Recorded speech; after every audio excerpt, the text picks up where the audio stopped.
ICGJC and the group now called GMS back in 2005. We was up there in Harlem teaching the word, man. First of all, we never even said nothing about that dude Blackula prior to the incident that went down back in 2005.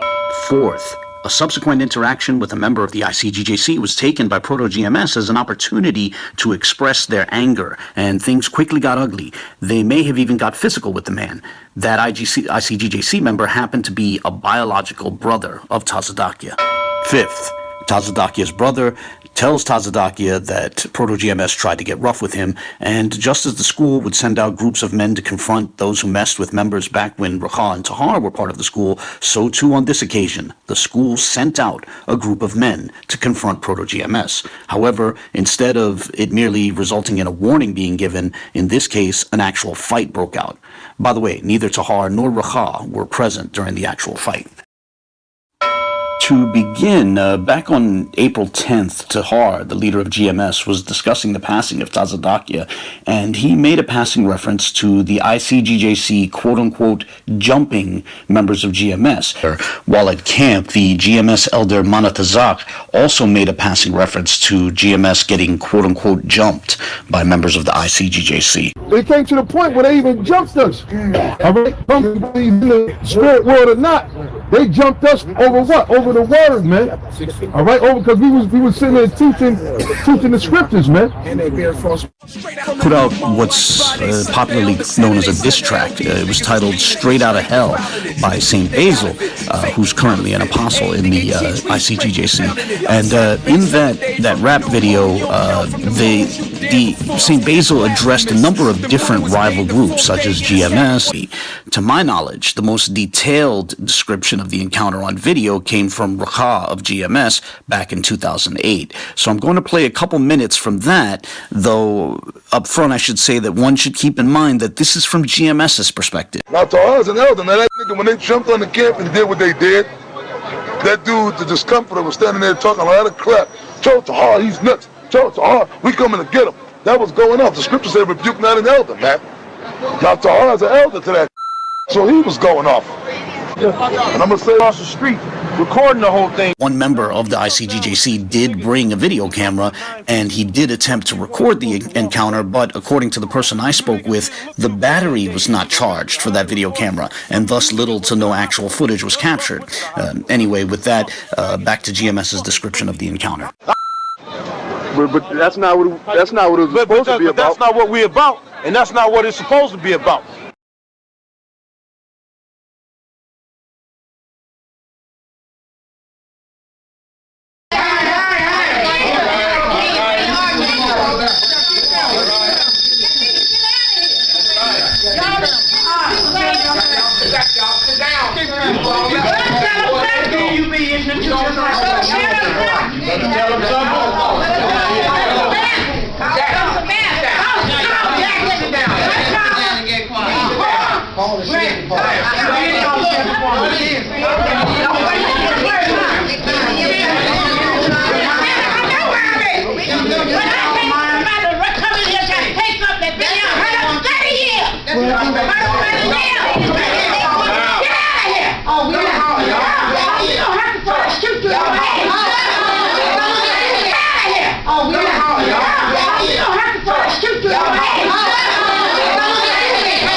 I want to give all the praises and the honor to YAHAWAH, BaHa, YAHAWASHI, BaHa, RAWCHAA, QADASH, and double honors to the elder apostles and the elder bishops of Great Millstone. Honors as well to you, brethren, you fellow followers and believers of this faith, and shalom to the elect.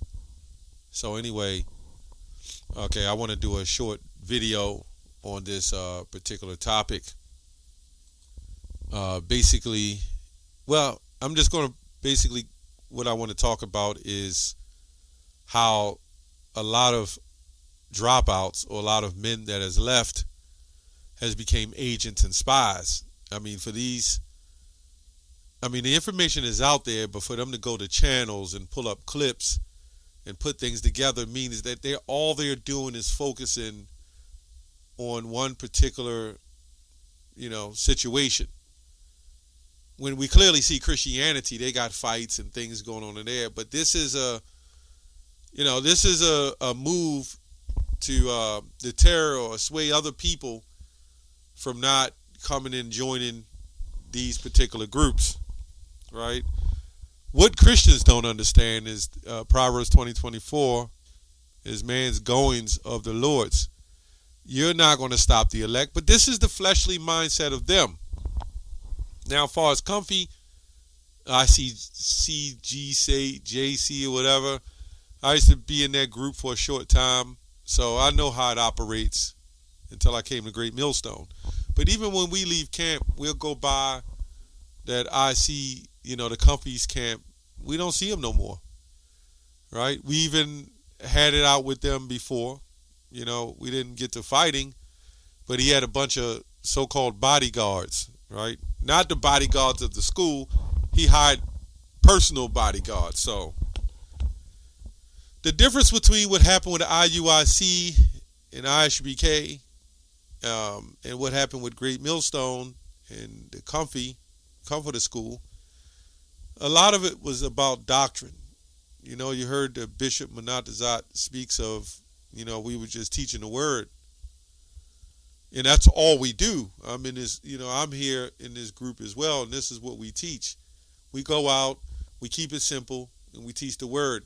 The problem is when we start correcting people, these other Israelite brothers for going off, that's when they come with the slander like IUIC and ISBK, saying we're rapists even of 6-year-olds and various other things, and they start talking about the leaders, and like that bothers us, So I just wanted to touch on that it's kind of amazing, that this whole time they can put all this together as if they had help. So we got to ask ourselves a question. Were these actually people in the truth, or were they just agents coming in to collect information, like a form of espionage? Anyway, Jude 1:4, for certain people, or it should say certain men, I'm on a wrong translation. Well, it says the same thing. For certain, it's a men have crept in unnoticed, who long ago were designated for this condemnation. So this is also reincarnation, because they were already set up from day one to be spies. Right? Now you had righteous spying and you have unrighteous spying, We see what happened, I believe, in Jericho. It says, ungodly people who pervert the grace of Yahawah into sensuality and deny our only master, Lord Yahawashai. Right? So how do they do this?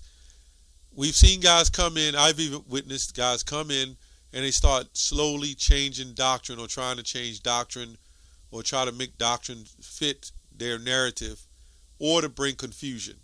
So it's real.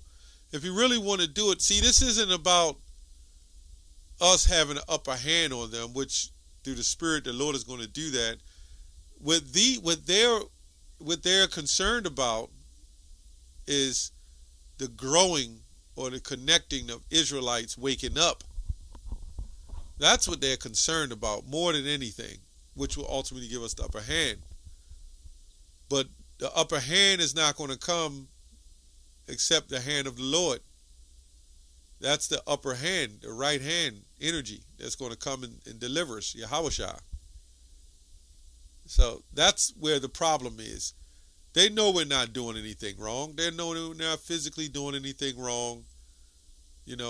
What they don't want is they don't want people to wake up. They don't want people to have their own minds and their own beliefs, unless it's Christianity or maybe Islam, right? And they're discrediting Islam as well now. So if you're to be a Christian means to be a good, submissive person, effeminate man, submissive, and well-controlled, I think that's the main thing that they want out of Christianity, right? 2 Peter 2:2. But false prophets also arose among the. Let me get the KJV on that, so it won't be any confusion. But there were false prophets also among the people, even as there shall be false teachers among you, who privily or privately shall bring in damnable heresies, when denying the Lord that brought them, and brung upon themselves swift destruction. So whether some are agents or not, they are coming in, but when they leave, the Most High will give them up to that vile affection, and then they'll wind up, they'll become reprobates, and then they'll wind up sitting. Anybody who sits with Vocab alone or any of these other Christians and talk about their experiences with the Hebrew Israelites is an agent. What kind of agent? There's different ones, but if you're an agent, you're an agent. You're against the truth. You're for the system. You're for the system. So if you're for the system, you're still working for white Jesus, right?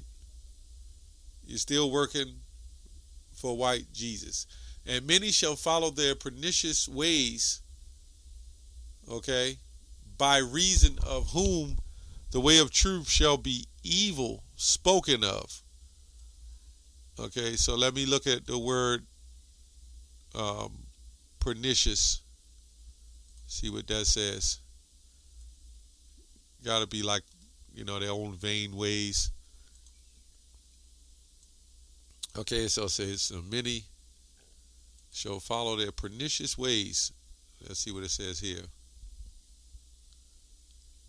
It says pernicious, wicked, deadly, highly deadly, and wicked. Okay, that's what that means. Their evil ways. We've seen that happen a lot, right? So anyway, I don't have much to say on this video. I just wanted to share the fact that I'm listening to this video and they're pulling up channels like they're actually Israelites. They're doing these videos almost like an Israelite will come against or rebuke, or let me see, just come against GMS, come against IUIC. It's like they set up a whole new fold. So it seems to me that there are paid agents. I believe some are paid to go, to sit here. The elites don't mind that. They pay people for less things, so-called less important to them. They don't care. They'll pay the dollars. And Jake will take a piece of the bone if he can. Jake will sell out the bag quick. Right? So it's not hard, and it's easy. Let me say it's easy to believe that Jake took the bag and sold out.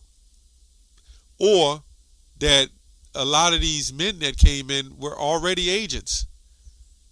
This right here you see is not someone who's a non-Israelite, pretty much speaking.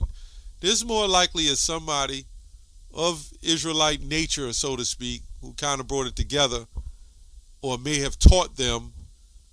And even though they may have brought it out, is the fact that they were groomed and taught how to come against Israelites. It's not going to work, though. At the end of the day, it's not going to work. In fact, there's some men of the Lord, let me say maybe even the elect, will see this and they will want to come into the truth because they know this has some form of substance. They'll see that, wait a minute, even though we have division, these men are still coming together, and they're fighting for what? Something that's more important than what they've seen in their life. And that's white Jesus, white Christianity. There was no fights over white Jesus. They all taught us he was white, it didn't matter. Now we found out he wasn't so-called white, didn't look that way. Now all the Christians, they're coming up with all these different videos and beliefs and doctrines saying to prove that he wasn't so-called black. But there was no issue with him saying that he was white. That's what it is. Nobody fought to tell us that Jesus was all colors or it didn't matter his color. Till now. And this is what they're upset about. Anyway, that's all I have on that. Shalom.